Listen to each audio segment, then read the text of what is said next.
This is PJNET.TV, and this is my perspective and comments. In this video segment of My Perspective and Comments, we cover politics, society here and abroad, and the events of the day that are shaping our nation. PJNET.TV, My Perspective and Comment, coming to you with a worldview, one nation under God. Welcome to My Perspective and Comments. And we'll start out again with a quick update regarding Wuhan, China, COVID-19 flu virus that we've been dealing with here for a year plus. Latest updates is where the WHO may be coming out with another some more guidelines, and it has to do with some disturbing things that have been happening with our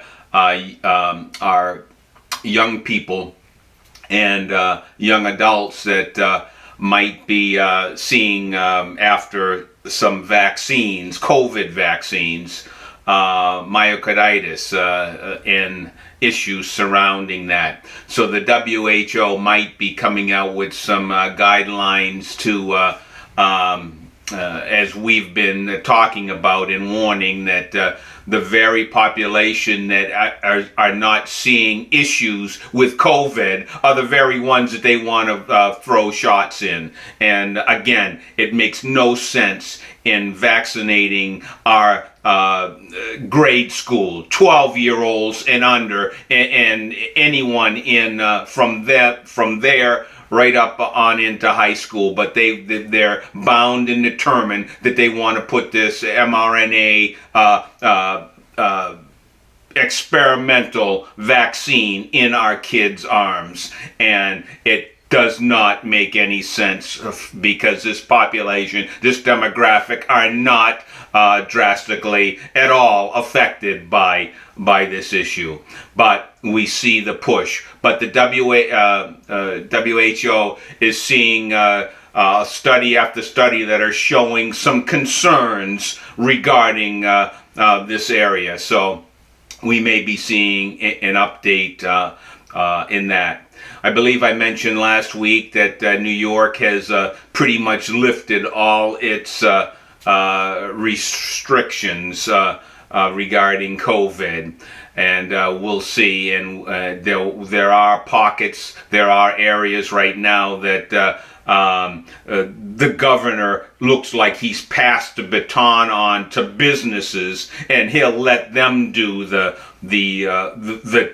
tyranny push, and it's going to be, and as I mentioned, a year plus that this may be a fight, a real fight to get all our liberties back, all those that were taken, and now they seem to be divvying out, oh yeah, you can do this now and you can do that. But still, in the background, how many things have we lost that we haven't gotten back, that we may need to put further pressure on these local state governments to get their boot off the neck of free people.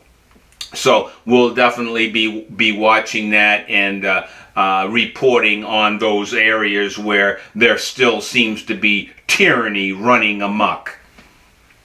I'd like to go back and talk a bit about some things that we may have talked about, but I think it's definitely worth highlighting. Last week, and again, I've had a lot of positive things to say, and we've seen a lot of positive things taking place in Florida, and primarily with this Governor Ron DeSantis. And yet, here's another example. Last week, June 16,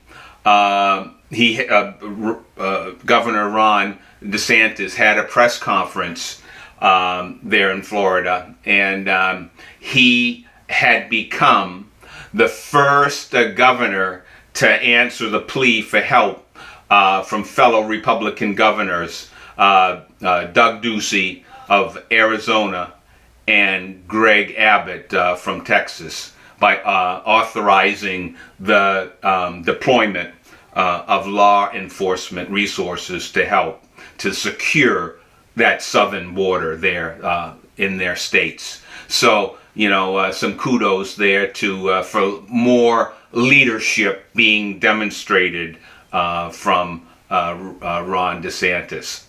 Also, last week we saw some of these national trends and push to limit and hurt our police. And again, last week was reported that the entire Portland police unit resigned from their crowd control team after a fellow officer was targeted by politically driven assault charges. 50. This affected. There was 50 members that gave their resignation. Every member of the Portland police police crowd control unit and had resigned. And they weren't just a police unit, but they were some of the best trained when it came to crowd control, when it came to natural and man-made disasters. They were at the forefront in those areas. So this was a team that was specialized team that Portland has lost because of the hatred that we're seeing from political officials like the mayor and in many states, governors that have a vendetta against police, and they are doing everything they can to defund and to dispirit our police force. Also, there that unit was also part of a rapid response team, and as I mentioned, they would be deployed in areas where there was a natural disaster or there needed to be some specialized eyes and tactics to handle some of the crowd issues like the rioting and the mayhem that we've seen in the streets of Portland. So massive resignation because of the animus that is from government against this police department. We also have in the news here, close to home from my area in New York, just the sister city down the road here from Syracuse, New York, Rochester, New York. We had an election, and we had an ousting of a mayor there, Rochester. Mayor Lovely Warren is no more. She got the boot, and she had made national news regarding the way the police handled a Daniel Prude case there this past September. And she was very adamant about how the police were handle the situation, and just the amount of criticism that she had for the police department in general and the police chief. In fact, the police chief, Ron Singletary, resigned over the handling of and the actions from the mayor and her comments. And she was also, as you would guess, right behind and pushing the Black Lives Matter and all the antics that took place last year in Rochester surrounding that issue. But it didn't just stop there for a Lovely Warren, but she had well, the New York Times reported that last month Warren home was they had to send the police to lovely Warren's home because there had been a long-term drug investigation on her husband, Timothy Garrison, and he was arrested and a month ago now for drug charges and one gun charge. What they found there in Rochester were 2 kilos of crack cocaine that they confiscated in the bust, which equates to about $60,000, and there were 3 firearms that they confiscated, and more than $100,000 in cash was recovered. So we see one of the local talk show here in the Syracuse and Rochester area has a saying: when Democrats are in charge, stupid things happen. And I think I'd want to add to that, and criminal things can happen also under the Democrat control, which we've been seeing as of late. Joe Biden, we'll briefly go over what's been going on in that administration. But Joe Biden, as a candidate, has told the American people that he was all about unity, and he wanted to unify the country. Well, what we've been seeing out of this administration, instead of unifying, they're pushing that agenda of teaching our kids about America, and that America is not the greatest, most tolerant, and most generous nation in the world, but America has systematically embraced evil in the American heart, and they're full of hatred and malice towards people. That's what's being pushed when we start talking about what's being pushed in our school system, which Joe Biden and his administration are all for when it comes to this critical race theory and pushing social justice on America, making one group of people distrust or hate another. And we see this sowing of evil coming out of this administration. I'd like to talk a bit about, again, Biden and our southern border, and what they found last week. A report came out: fentanyl seizures at the border in May nearly up 300% higher than last year. So we're seeing, under this administration, Biden, no clue, and we've seen example after example of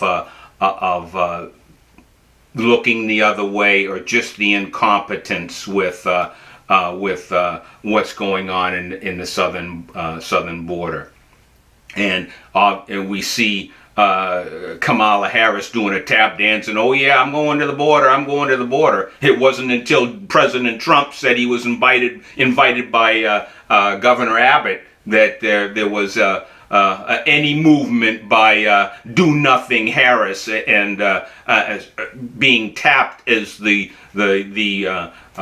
lead to overseeing what's happening at the border.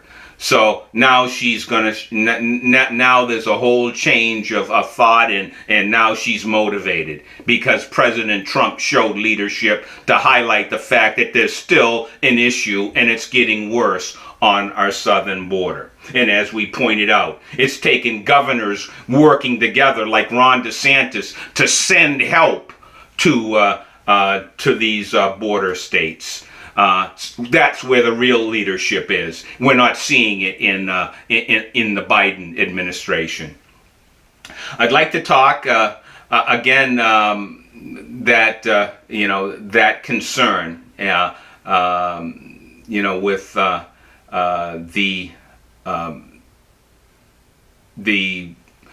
this test or experimental virus.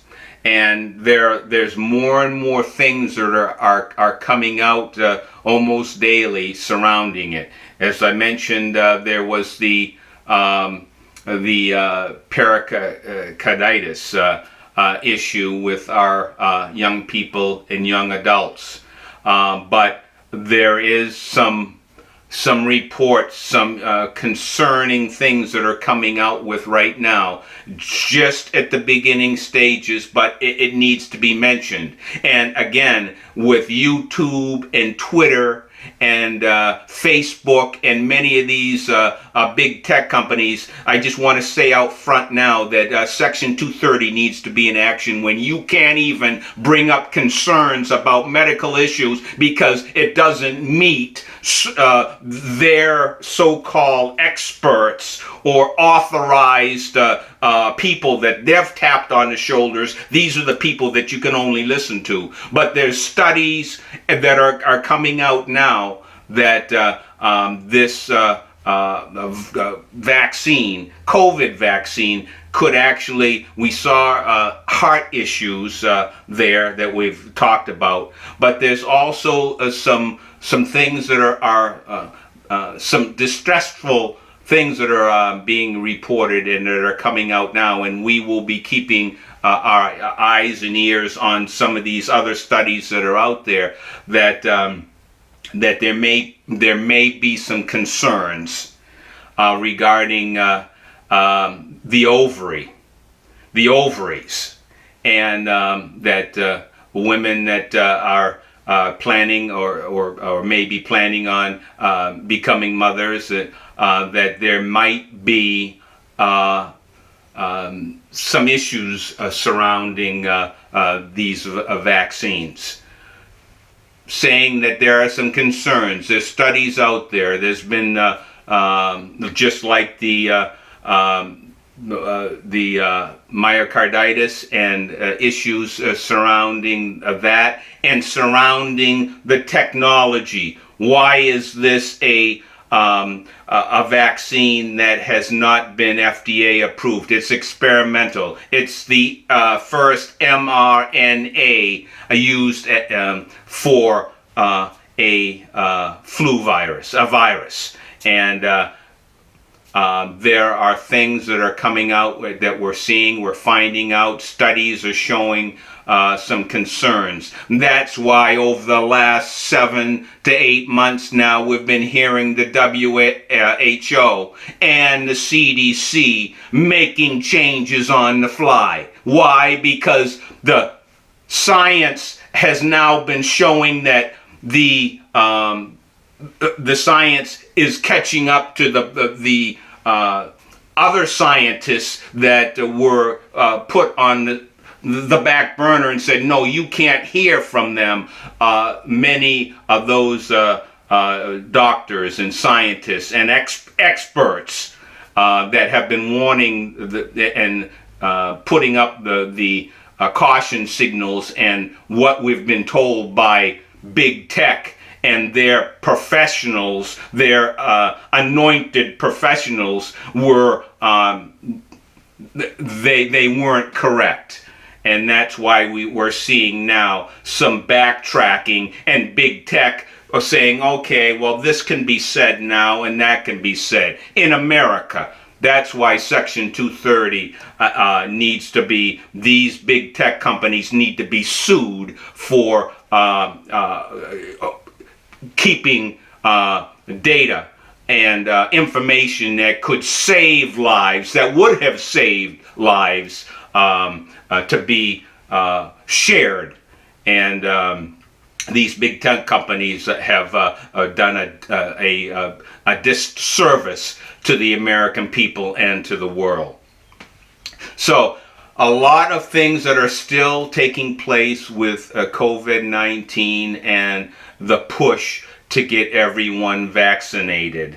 When you think of that, the young people, the majority of Americans,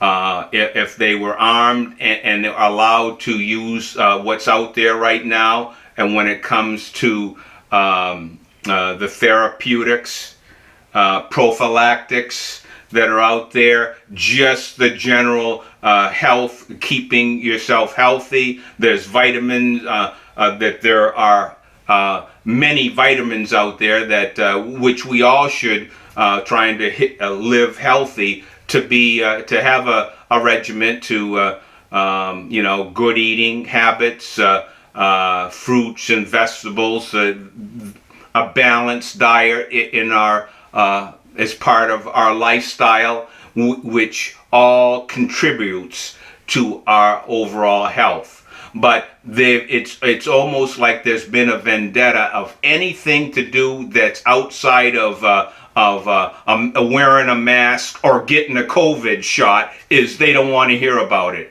And this is a crime, and big tech needs to be held responsible for this lockdown when it comes to information.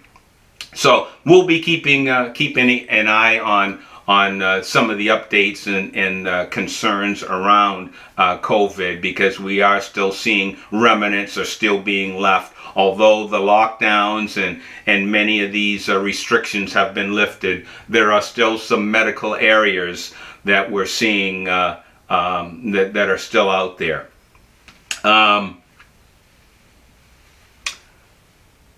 I'd like to have us just quickly, I mean, a lot going on in our society today. And what we're seeing right now in our nation regarding social justice, critical race theory, and transgenderism, where we're seeing chemical or physical castration to children even under 12 years old. Most of this being pushed in our school systems, and it's a concern, and it has been very concerning because of the media, the liberals on the left, and that indoctrination that is being pushed in our school system, and that embracing of these things. But there is hope, and we are seeing some positive things that are happening.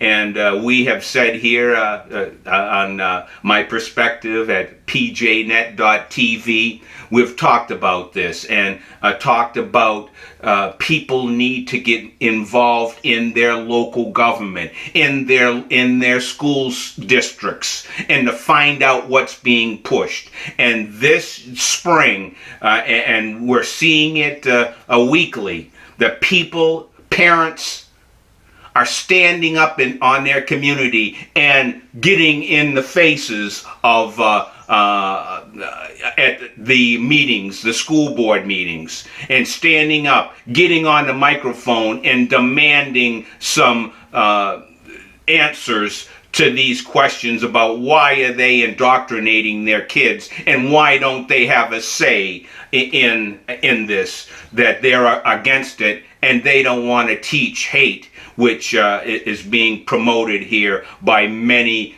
teachers, faculty members, and the leadership there in our school boards. And what we're starting to see this year is some, this past spring, votes that have been taken, and school board members, those in leadership getting voted out because of their tactics.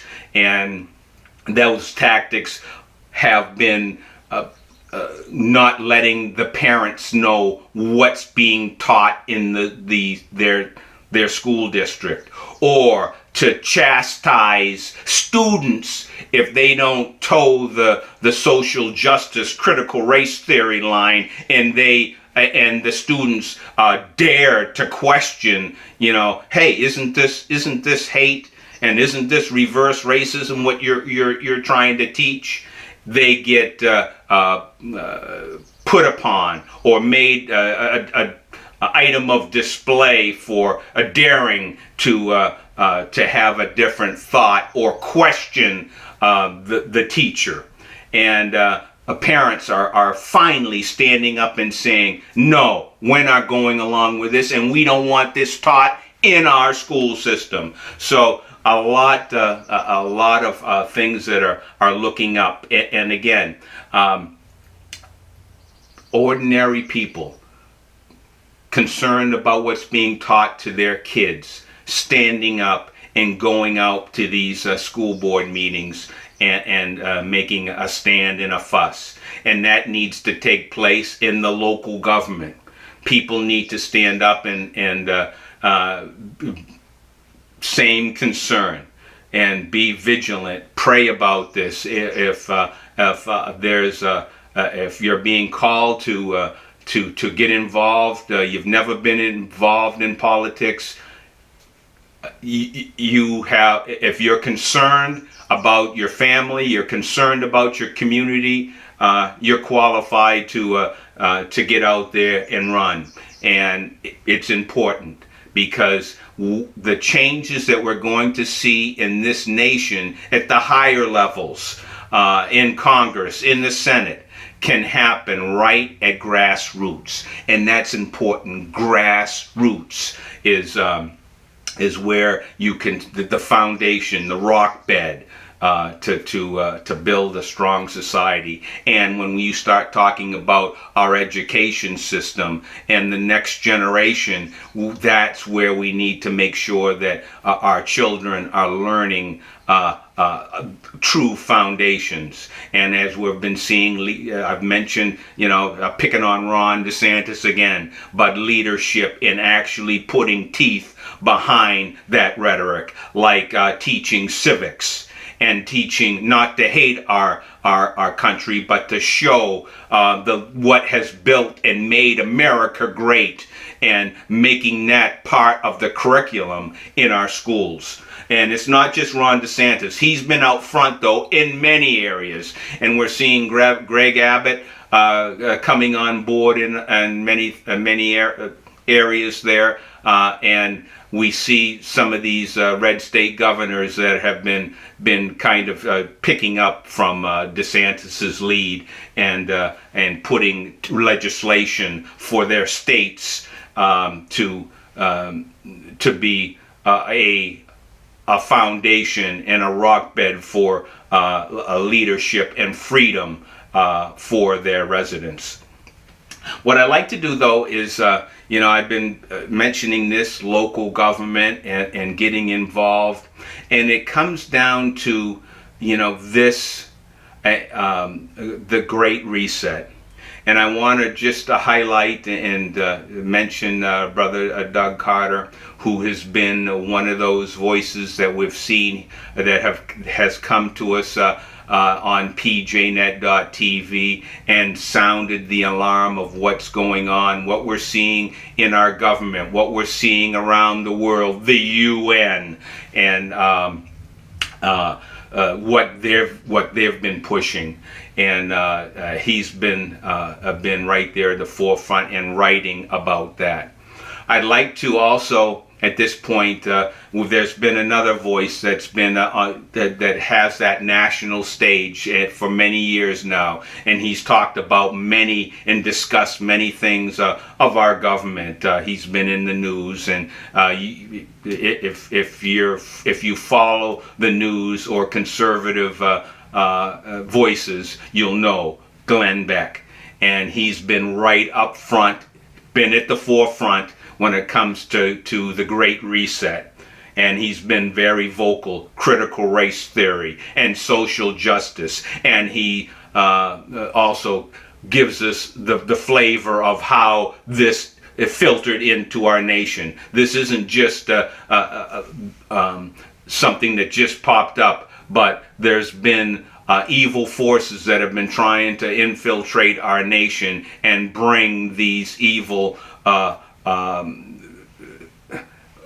ways of governing now, and the push to govern us, to bring us, to pull us into communism, to pull us in on being under a totalitarian government, and that's exactly what they're doing. They want total control, and we're seeing that push, and we're seeing that from every area of government.